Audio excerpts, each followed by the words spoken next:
Welcome back. We've talked, you may think ad nauseum, but we've talked about the downward sloping demand curve, the upward sloping supply curve, and now we're going to bring those two concepts together, and we're going to talk about how we can use them to predict, to forecast, to estimate the future, and we're also going to get into the concepts of equilibrium pricing and equilibrium quantities.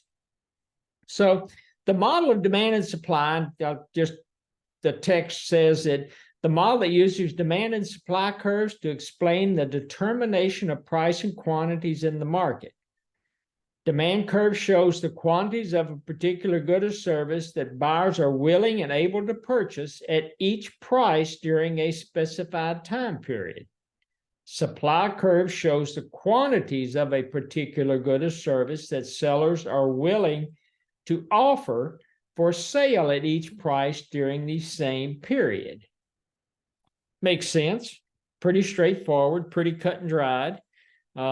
I think we'd talked about it earlier in some of the segments, but that's where the text does a pretty good job of laying it out for you. And then we jump into equilibrium price, and that is the price at which quantity demanded equals quantity supplied. So think about, as we've looked at earlier, downward sloping demand, and we talked as you move along the different prices down the downward sloping demand, you talk about moving up and down the upward sloping supply. Remember, these aren't shifting. We're moving up and down the supply and demand curve at different prices. And what it's saying with the equilibrium price, it's the price at which quantity demanded equals quantity supplied. So we're talking about that price where they intersect. Downward sloping demand, upward sloping supply. They're going to intersect at some point. And that point becomes your equilibrium price. It also becomes the equilibrium quantity. And you hear the talking heads on TV, they will talk about, well, that's the price that's going to clear the market. Or you hear the financial guys, or especially guys, when they're talking about commodity trading, they're going to say, well, man, that's a price that's going to clear the market. If you get into and take a macro class, you're going to understand why individuals buy and sell stocks. The stock, I don't know what I didn't check the Dow today, so I don't know what the Dow Jones Industrial is. I don't know where it closed, but if whatever it closed, the talking heads will say, well, that was the price for the basket that comprises the Dow Jones. That was the price that, cleared the market. Or if you're looking at individual stocks, General Electric, let's say, it's going to trade at a certain price. And again, that's the price that, buyers and sellers come together, they can agree on, and buyers are willing to buy and able to pay, and, sellers are willing to sell and take at that price. And those are the prices, and they'll talk about equilibrium prices. Those are the prices that clear it. They talk about it clearing the market. And then talk about the equilibrium quantity. It's the quantity demanded and supplies at the equilibrium price. So wherever those curves intersect, that's going to be your equilibrium price and your equilibrium quantity. And it goes back to it, and we'll get into it in a few minutes. It goes back to Adam Smith. If the market, when it clears at that equilibrium price, it likes to stay at that equilibrium price if at all possible. If the price deviates from that equilibrium price or equilibrium quantity, remember, Adam Smith talks about the invisible hand, and market forces will drive that market back to the equilibrium price and equilibrium quantity. So don't forget about Adam Smith and what I think 1775, 1776, I don't remember the exact date, did his Wealth of Nations. And even he understood at that time, even though I think people, at least academics, consider him maybe the first true economist, but he was, I mean, he was an individual before his time. He understood the markets, and he actually, started writing about him and documenting it. Now we're going to talk about a couple of things to what happens when you're not at that equilibrium price. So if the quantity supplied is greater than the quantity demanded, so you're on the supply curve, that the quantity supplied is going to be greater than quantity demanded. That makes the price above the equilibrium price. So you're setting up here at a point above the equilibrium price. And the amount by which the quantity supplied exceeds the quantity demanded at the current price, at whatever that price is, that's considered a surplus. It puts in, when you have a surplus situation, market forces are going to put downward pressure on prices as suppliers reduce their prices to get rid of excess supply. The prices will reduce the quantity supplied and increase the quantity demanded, because you're talking about reductions in price, and the demand rises as prices fall. So you're coming up to some prices moving along that demand curve, and the market forces drive you back to that equilibrium. And when we're talking about a surplus, think about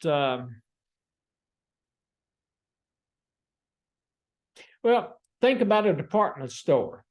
Or think about Costco, or think about Sam's Club. So right now, see, I was in there yesterday. Right now, both of them are starting to they've already got Halloween stuff out. Actually, both of them already had Christmas stuff out. But anyway, they've got Halloween stuff out. So as you get closer and closer to October 31st, what's going to happen? What's going to happen or as you get past October 31st, what's going to happen to the supply? They're going to have sales, and it's going to downward pressure is going to push that price down. Think about going into Walmart the day after Halloween. I mean, they are selling candy out the wazoo at really low prices, because it's not something that Halloween candy is not going to store very well for a year. And so you start thinking about what happens at surpluses, what happens with commodities or goods and services if they don't store well. Departments, stores are going to start selling, and it doesn't matter what type of store it is. They're trying to move that merchandise so they don't have to store it. And if you take and look at the flip side, so the amount by which the quantity demanded exceeds the quantity supplied at the current price is a shortage. And we'll get into a couple of other comments in a few minutes, but when you're talking about a shortage, the quantity demanded is greater than the quantity supplied. This one puts upward pressure on the current price, so that it drives the upward pressure of prices until it entices suppliers to increase their offerings. So surpluses, suppliers start dropping the price so that it entices demand, but it puts downward pressure on it until you get it back to an equilibrium point. If there's a shortage, it's going to put upward pressure. So demand is putting upward pressure on suppliers to increase, and it's going to come back to the equilibrium price. And again, so you're talking about, as Adam Smith said, market forces. They're putting pressure on prices, either downward pressure or upward pressure, so that the market goes back to the equilibrium prices and quantities. So at some point, prices will rise in a shortage, demand decreases, and seller offers more product at higher prices. So again, market forces, surplus, it's going to put downward pressure on prices. Shortage is going to put upward pressure on prices, and it's going to drive the market back to equilibrium. And we talk about if the price is greater than the equilibrium price, we're going to have a surplus, and it tends to push prices downward. That's market forces. If price is less than the equilibrium price, we've got a shortage, and it tends to push, market forces will push prices upward. Equilibrium price has neither surplus or shortage, and no reason for the price to move up and down. So once it gets to that equilibrium price, markets like to stay at that equilibrium price until something causes that equilibrium price and quantity to change. And the example that we just went through, it's assuming ceteris paribus. The supply curve wasn't shifting. The demand curve wasn't shifting. It was just prices moving along that supply curve and prices moving along that demand curve, either up or down, caused the market to go back to equilibrium. As long as we have competition, prices will adjust. Prices will always gravitate to the price that clears the market. And again, I keep harping on Adam Smith, but his invisible hand concept, his market forces concept, is just in action here. So it is driving surpluses. It's putting downward pressure on price. And if you're talking about a shortage, it's putting upward pressure on price. Now, what happens if there are changes in the supply and demand? So if you increase demand, you're going to have an initial shortage. If you decrease demand, you're going to have an initial surplus. If you increase supply, you're going to have an initial surplus. If you decrease supply, you're going to have an initial shortage. And if you stop and think about it, as demand is downward sloping, supply is upward sloping. If you increase supply, you're going to have an initial surplus. You're going to have more of a good or service on the market, and demand hasn't caught up with it. If you take and you increase demand, you've got an initial shortage. You've got more demand out there than you've got commodity or goods and services for them to buy. So if you kind of, again, as students have told me in the past, they like to shut their eyes and sit there. Some students like to visualize it with their eyes shut. I've had some students that the only way they can do it is they draw it out on a piece of paper. But that just, if you kind of think about just the way everything is changing and shifting, you can sketch it out, and it becomes pretty clear, because again, we're talking about 45-degree angles. We're not talking about it, at least in our discussion that we're going through here. We're talking about 45-degree angles. We aren't having to worry, at least yet, about vertical, curves or horizontal curves. We're talking about 45-degree angles, and just get you a piece of paper and start sketching this out. Keep your supply curve where it is, and and move. Start out with an equilibrium price and quantity, and then start playing with the curves, and it'll become pretty clear in a hurry on how each of those shifting is going to impact it. And we're talking now about changing supply and demand to somewhat in a vacuum, because we're talking about, we haven't gotten into the thing that really drives students off the deep end. We haven't gotten to the point yet, and we'll get to it in a few minutes. What happens when they both move at the same time? That's where it gets fun. But again, if you go back to what we talked about when we were talking about the demand shifters, you've got preferences, consumer preferences and information, prices of related goods and services, income, demographic, buyer expectation, number of buyers, all of those things either in isolation or working together or moving together will shift that demand curve either to the right or to the left. And if you're looking at your supply curve, movement to the right or to the left, and we've gone over it with the supply shifters, cost of inputs, technology, return from alternative activities, seller expectations, impact of natural events. Don't ever forget that one. And the number of sellers. That's going to cause your supply curve to either increase or it's going to cause it to decrease. And again, it's where we get into the shifting of them together is where it, I'm not sure students would ever call it fun, but it's something that we just need to talk about and make sure everybody's on the same page. One last thing we'll talk about it, and they get into it, and I think it's got a little picture in the book about somebody maybe sitting at a Burger King, maybe somebody eating and they've got like one of those little Burger King crowns on it. But they talk about the consumer sovereignty. And it's the principle that a market system, the desires of a consumer control the output of producers.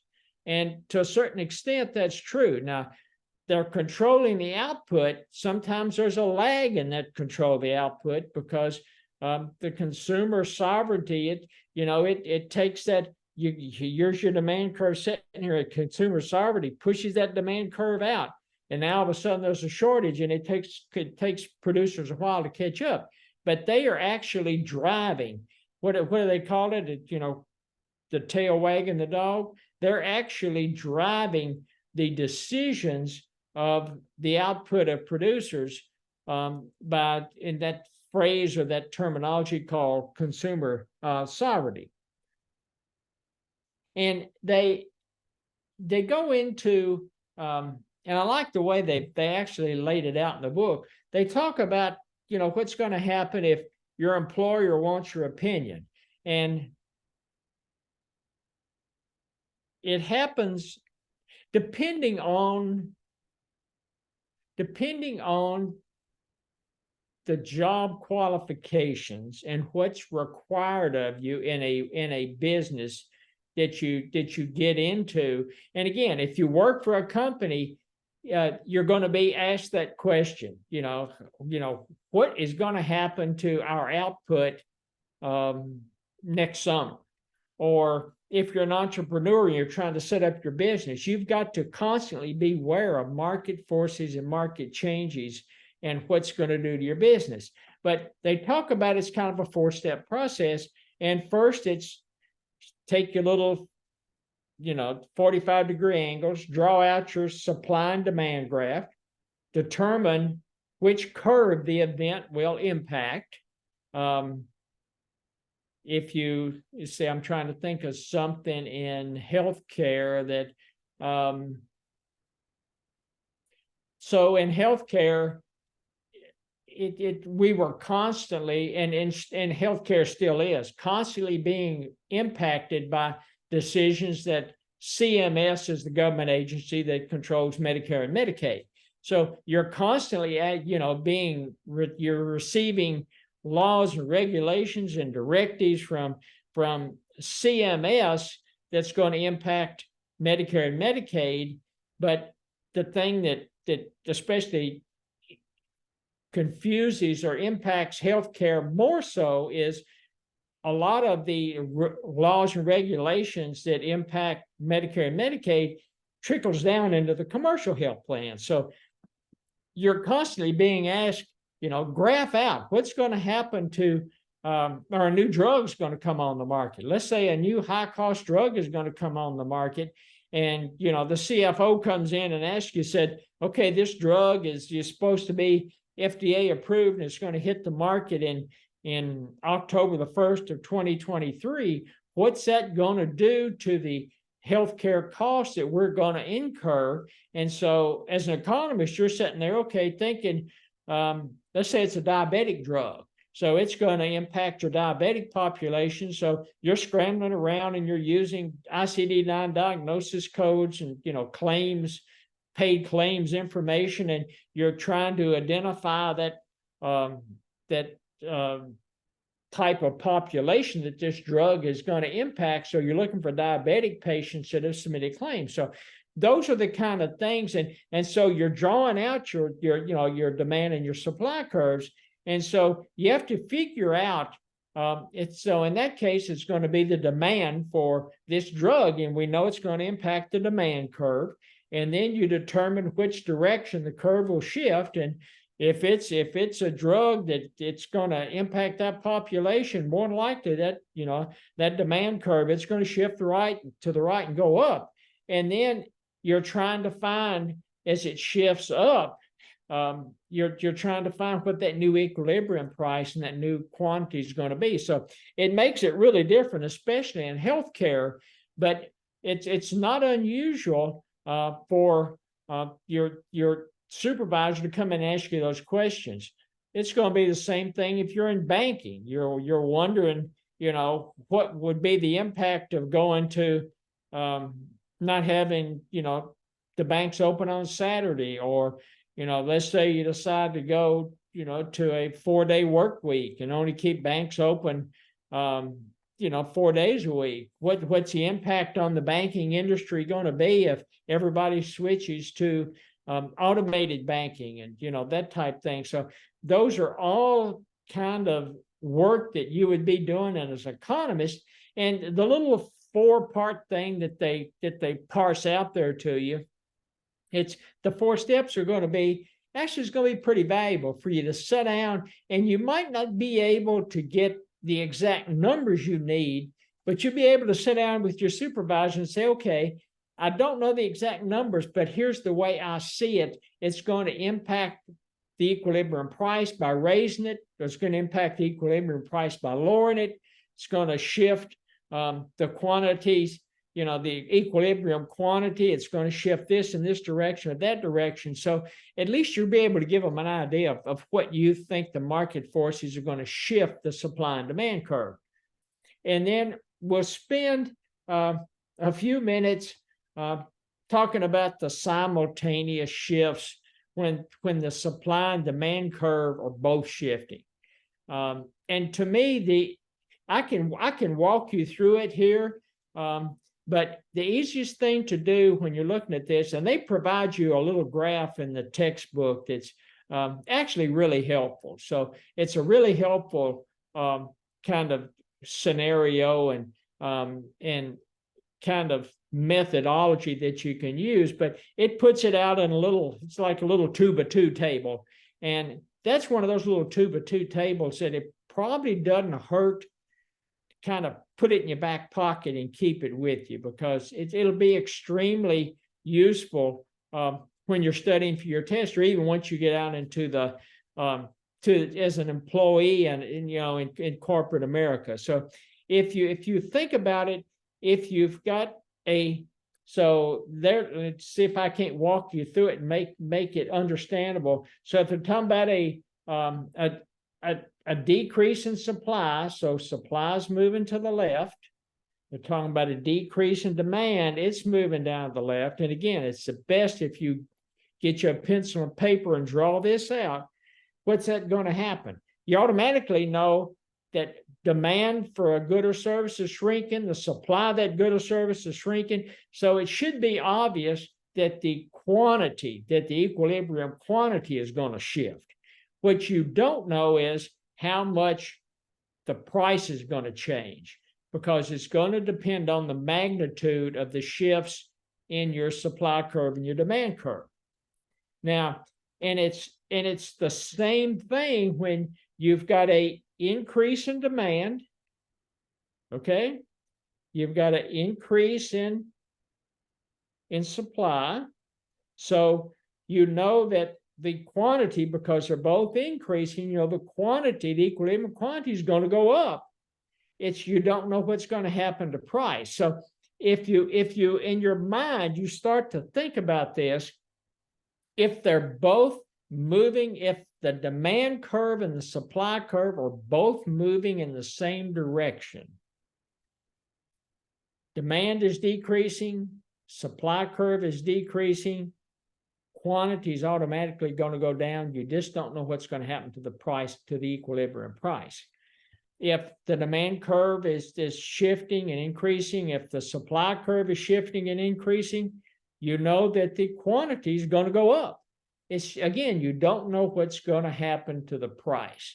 So if you think about it in those terms, kind of like go back to the complements and substitutes, the normal and inferior goods, try to get your arm or your head wrapped around some little anecdotes that help you remember how those impacted. And I think at that point we were talking about, demand, but if you can put this anecdote together on the simultaneous shifts, it's going to help you. And if you think about now, so you've got them moving in the same direction, both of them falling, quantity falls, both of them rising, quantity rises. So now we're talking about if they move in different directions. So if you think about when they move in different directions, so when they move in the same direction, you automatically knew what would happen to quantity. You just didn't know what happened to price. If they're moving in different directions, flip that. You're going to understand what they're going to do to price. It's just you don't know what's going to happen to the quantity because you don't know the magnitudes of how they shift. So, and if you think about in the price terminology, when they're moving differently, think about how demand's going to shift. If they're moving in different directions, how demand shifts is going to tell you how the price shifts. So if demand goes up and supply goes down, what's going to happen? Price is going to go up. You're demanding more of it. Demand curve is shifting, but also the supply is going down. So there's going to be fewer units out there. So you automatically know the price is going to go up. And if you think about demand dropping and supply going up, price is going to go down. There's going to be fewer units demanded, but more units produced. So that's the way I try to remember it. If they're moving in the same direction, I know that quantity is going to increase in the direction they're both moving. I don't know what's going to happen to price because I don't know the exact magnitude. If they're moving in opposite directions, I typically try to, and you can tie it either to the supply direction it shifts or the way the demand, to me, it's going to move, the price is going to move in the direction that demand moves. Doesn't necessarily, and it's odd. Whichever way the demand curve shifts up or down is going to tell you which way the price is going to shift. If you think about the supply curve shifting up or down, the price is going to actually move in the opposite direction. So I try not to focus on that one. I try when they're moving in the opposite directions or not in concert with each other, I try to let the demand curve guide me on that one. So that's going to kind of wind us up on chapter 3. And the next time you hear me, we're going to jump into chapter 4. Talk to you later. Thank you.